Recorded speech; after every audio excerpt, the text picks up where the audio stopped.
ભરૂચ વૈષ્ણવ સમાજ માટે હોળીનું પર્વ અનેરું મહત્વ ધરાવે છે। હોળી પહેલા જ તેઓ અલગ અલગ પ્રકારે ઉજવણી કરતા હોય છે। ભરૂચમાં વલ્લભ યુથ ઓર્ગેનાઇઝેશન ઉપક્રમે જેપી કોલેજના ગ્રાઉન્ડ ખાતે 108 શ્રી વ્રજકુમારજી મહોદયના સાનિધ્યમાં રસિયા હોળીની ઉજવણી કરવામાં આવી હતી, જેમાં 200 કિલોથી વધુ ફૂલોથી સૌ કોઈ રસિયા હોળી રમ્યા હતા। વૈષ્ણવો કીર્તનના તાલથી ઝૂમી ઉઠ્યા અને વૃંદાવન જેવો જ માહોલ સર્જાયો હતો। માત્ર વૈષ્ણવો જ નહીં પણ અન્ય સમાજના લોકોએ પણ હાજર રહીને રસિયા હોળીનો લાહવો લઈને ધન્યતા અનુભવી હતી। લોકોએ પુષ્પવર્ષા કરીને પર્વનો આનંદ ઉઠાવ્યો હતો। ભરૂચ વૈષ્ણવ સમાજ માટે હોળીનું પર્વ અનેરું મહત્વ ધરાવે છે। હોળી પહેલા જ તેઓ અલગ અલગ પ્રકારે ઉજવણી કરતા હોય છે।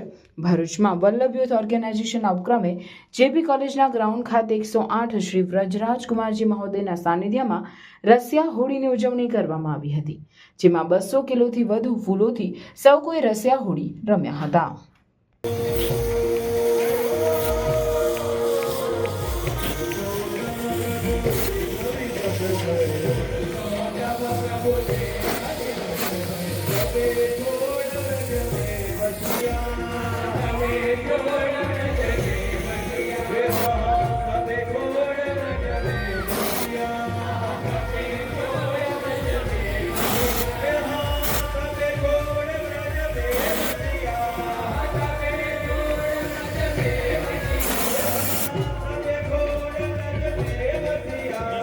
નિવૃત્તિમાં પ્રવૃત્તિ કરવાની ઉંમર છે। માણસ નવરો બેઠો જ ન રહેવું જોઈએ। અને એટલે ઘણી વાર હું કહેતો છું, નવરા લોકોને ડિપ્રેશન આવે, ખાલી દિમાગ શૈતાન કા ઘર।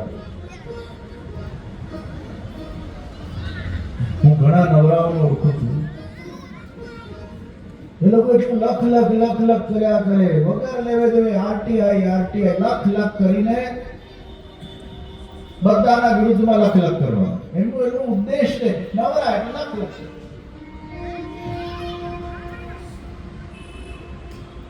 આપણે આપણી એનર્જી સારી દિશામાં લગાડીએ। ઉર્જા ઇન્વેસ્ટમેન્ટ તરફ જવી જોઈએ, એ વેસ્ટ તરફ ન જવી। કોઈ પણ પ્રકારની ઉર્જાનું વેસ્ટ ન થવું જોઈએ। શરીરની ઉર્જા હોય, મનની ઉર્જા હોય, બુદ્ધિની ઉર્જા હોય કે કોઈ પણ ઉર્જા હોય, એ વેસ્ટ ન જાય। અને એટલે જ આ ભાવિ પેઢીને સુસંસ્કૃત કરવું એ આપણા બધાનું દાયિત્વ છે। માતા પિતાએ ખાસ ધ્યાન રાખવાની જરૂર છે કે જ્યારે તમે ઘરે તમારા બાળકો સાથે બેઠા હો તે વખતે તમે કંઈક એવું ન બોલો કે જેની એક બહુ મોટી અસર એ બાળક પર પડી જાય। બાળકો માટે માતા પિતા એમના આદર્શ છે, બાળકો માટે માતા પિતા એમના ગુરુ છે। સૌથી પહેલા બાળક કોના પાસે શીખે? માતા પિતા શીખે।